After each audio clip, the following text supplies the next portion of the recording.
যদি পানি থাকে তাহলে উজু করতে হবে, তায়াম্মুম করার কোনো বৈধতা নেই।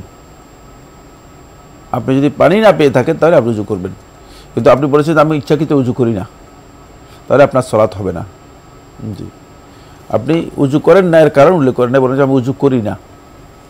যদি ওজর বর্ণনা করতেন তাহলে হয়তো আমরা বলতে পারতাম যে আসলে মশালাটি কোন পর্যায়ের।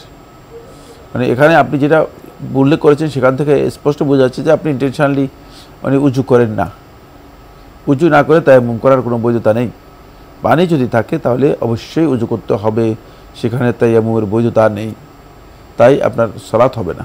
জি, উনি ওজর উল্লেখ করলে সেটা বলা যেত, ওজর তো আপনি উল্লেখ করেননি।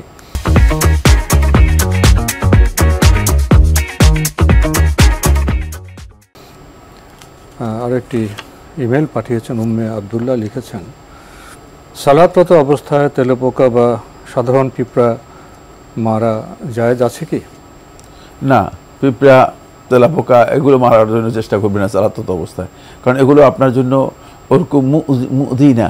মানে আপনাকে যেগুলো মারতে বলা হয়েছে সেগুলো হচ্ছে মুদিয়াত, ওয়াক্তুল মুদিয়াত। তোমরা যে সমস্ত জিনিস তোমাদের কষ্ট দেয় সেগুলোকে কী করো, মেরে ফেলো। কিন্তু পিঁপড়া কি কোনো কষ্ট দেয় নাকি? পিঁপড়া তেলাপোকা এগুলো কোনো কষ্ট দেয় না।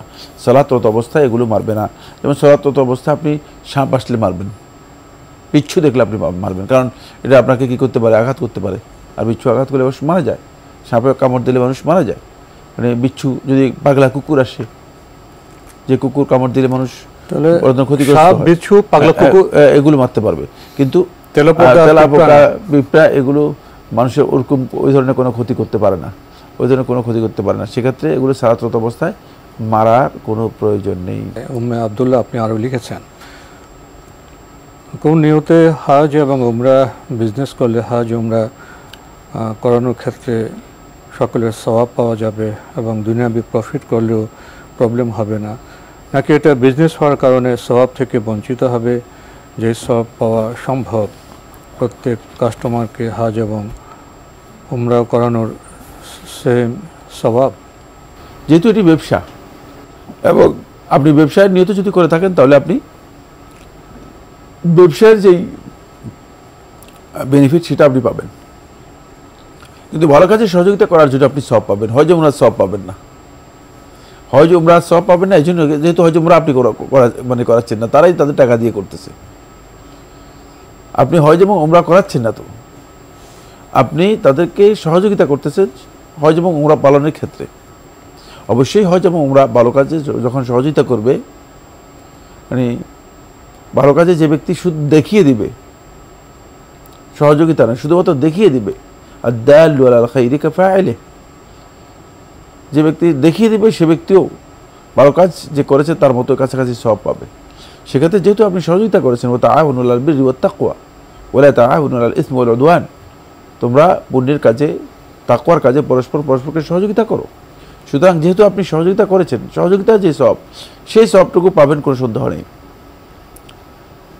এখানে আপনি হজের সওয়াবটুকু তখনই পাবেন যখন আপনার ইন্টেনশনটা পরিপূর্ণরূপে ব্যবসায়িক থাকবে না। ইন্টেনশন থাকবে আপনি হজের সার্ভিস দিবেন, যে আমি হাজী সাহেবদেরকে সুন্দরভাবে সুন্নাহ অনুযায়ী সঠিকভাবে হজ করানোর জন্য চেষ্টা করব, এখান থেকে কোনো বেনিফিট অথবা অতিরিক্ত কোনো হাজী সাহেবদের থেকে লাভ নেব না, তাদেরকে সার্ভিস দেওয়ার জন্য চেষ্টা করব। এখন সেই সার্ভিস দিতে গিয়ে যদি আপনার কিছু লাভ এসে যায় তাহলে এটা আপনার জন্য জায়েজ, অবৈধ নয়, আপনি সে লাভ নিতে পারবেন। কিন্তু আপনার উদ্দেশ্য থাকতে হবে ব্যবসা নয়, মানে আপনি ব্যবসার উদ্দেশ্য করবেন না, সার্ভিসের উদ্দেশ্য করবেন, যে এখান থেকে সার্ভিসটা আমি শুধুমাত্র লোকদেরকে হজ এবং ওমরা সার্ভিস দেব। যদি কেউ হজ এবং ওমরার সার্ভিস দেওয়ার জন্য তিনি হজের এই কাজে লিপ্ত হয়ে থাকেন অথবা এই কাজ করে থাকেন, তাহলে তিনি কিন্তু হজ এবং ওমরার সওয়াব পাবেন। প্রত্যেকটি হাজিকে হজ করানোর যে সওয়াব রয়েছে সেই সওয়াব পাবেন। কারণ হচ্ছে সার্ভিস মানে হচ্ছে আপনি তার সমস্ত কিছুকে সহযোগিতার সমস্ত কাজের মধ্যে অংশগ্রহণ করছেন, সহযোগিতা করছেন।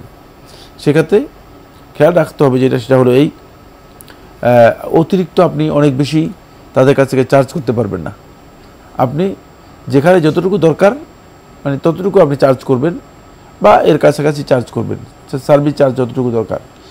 এর মধ্যে যদি আপনার অতিরিক্ত কিছু থেকে যায় তাহলে সেটা আপনি বেনিফিট হিসেবে আদায় করতে পারবেন। সার্ভিস চার্জ হিসেবে যদি কেউ চিন্তা করেন, তিনি হজ এবং উমরাকে অবশ্যই ইবাদতের ক্ষেত্রে মানুষকে সার্ভিস দেওয়া যে ফজিলত রয়েছে সেই ফজিলতটুকু তিনি লাভ করতে পারবেন। কিন্তু অধিকাংশ লোকই সার্ভিসের কথা বলে, মুখে সার্ভিসের কথা বলে কিন্তু অন্তরে সার্ভিস নেই। মুখে বলে আমান্না বিল্লাহি ওয়াল ইয়াউমিল আখির, আমরা আল্লাহর প্রতি ঈমান এনেছি এবং আখিরাতের প্রতি ঈমান এনেছি। আল্লাহ তাআলা তাদের কথা বলছেন ওমা হুম বিমুমিনিন, তারা আসলে ঈমানদার নয়। যদি এই ধরনের চেতনা থাকে তাহলে সার্ভিসের কথা মুখে বললে তিনি সওয়াব পাবেন, এটা মোটেও সঠিক নয়। তাহলে এখানে নিয়ত এবং ইহসান এই বিষয়টি খুব গুরুত্বপূর্ণ এখানে। হ্যাঁ, নিয়তটা অবশ্যই গুরুত্বপূর্ণ, কোনো সন্দেহ নেই।